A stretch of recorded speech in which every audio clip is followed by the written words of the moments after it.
Mereka dikatakan jahiliyah. Kenapa? Karena dalam hidup yang diperjuangkan hanyalah pribadi, tidak memikirkan orang-orang yang lain. Ini dikatakan jahiliyah.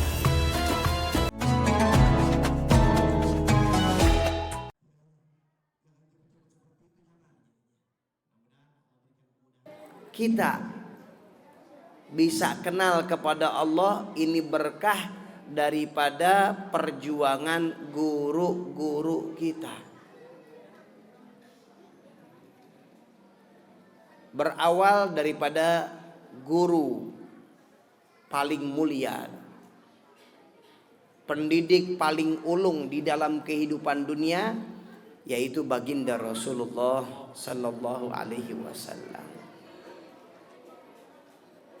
Beliau mendidik dengan bijak, dengan hebat, dengan istimewa, dengan luar biasa.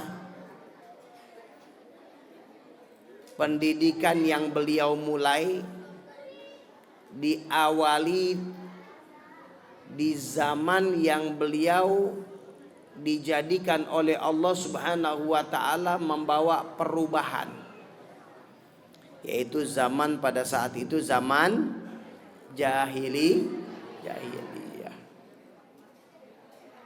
Ini Rasul sallallahu alaihi wasallam dikasih PR oleh Allah, diturunkan di zaman pada saat itu zaman disebut dengan zaman jahiliyah.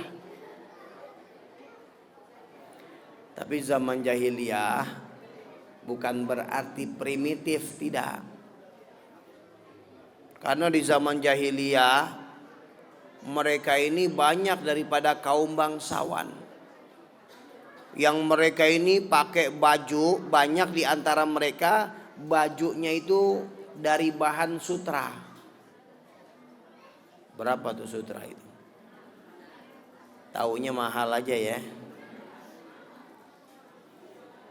Kalau memang yang asli bisa sampai jutaan atau puluhan juta. Itu biasa di dalam kalangan pembesar mereka. Maka mereka sudah terbiasa itu pakai baju sutra dengan harga yang mahal. Belum lagi di antara mereka sudah kenal yang namanya perdagangan ekspor impor. Menjual barang dari Mekah misalnya ke negeri luar, Syam. Begitu juga mereka beli barang dari sana, jual ke dalam Mekah. Sudah kenal mereka. Dan itu rombongan itu kalau bahasa kita sekarang kontaineran. Tapi kalau dulu itu dibawanya oleh onta-onta. Itu ada rombongan puluhan atau ratusan onta yang mereka di situ ya ada beli barang, berniaga pada saat itu dibawa ya untuk ke arah tertentu. Udah kenal mereka ekspor impor. Dan bahkan di antara mereka kaum bangsawan, kaum tokohnya, mereka sudah punya link kepada raja-raja luar negeri. Mereka punya hubungan dekat kepada para raja-raja dunia pada saat itu. Nah, mereka dikatakan jahiliyah. Kenapa? Karena hatinya tidak punya sambungan kepada Allah. Mereka dikatakan jahiliyah. Kenapa?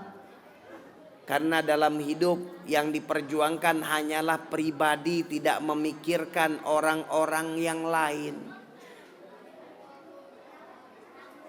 Ini dikatakan jahiliyah. Maka subhanallah, ini watak-watak keadaan-keadaan yang ada seperti ini PR berat diselesaikan oleh murabbi yang paling utama, oleh guru pendidik yang paling utama, baginda Rasulullah sallallahu alaihi wasallam hanya dengan 23 tahun. 23 tahun selesai itu masalah. Watak-watak keras mereka dahulu dicetak oleh Rasul, diservis oleh Rasul sallallahu alaihi wasallam menjadi watak-watak seperti Sayyidina Umar bin Khattab radhiyallahu an. Keras tapi pada jalurnya. Watak-watak lembut di antara mereka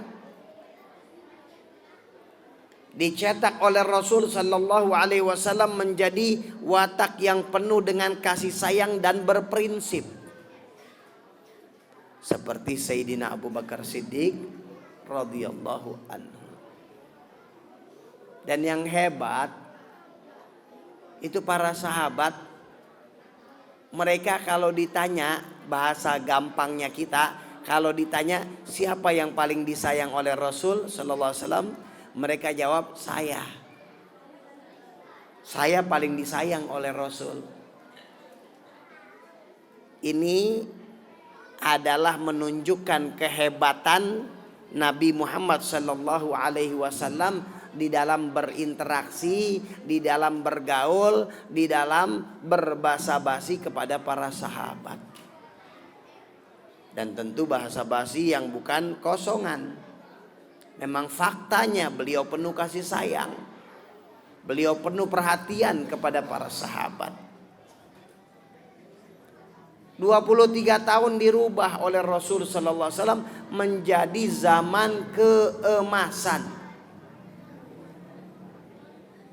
Dari zaman keterpurukan, zaman jahiliyah, dirubah oleh Rasul sallallahu alaihi wasallam menjadi zaman keemasan.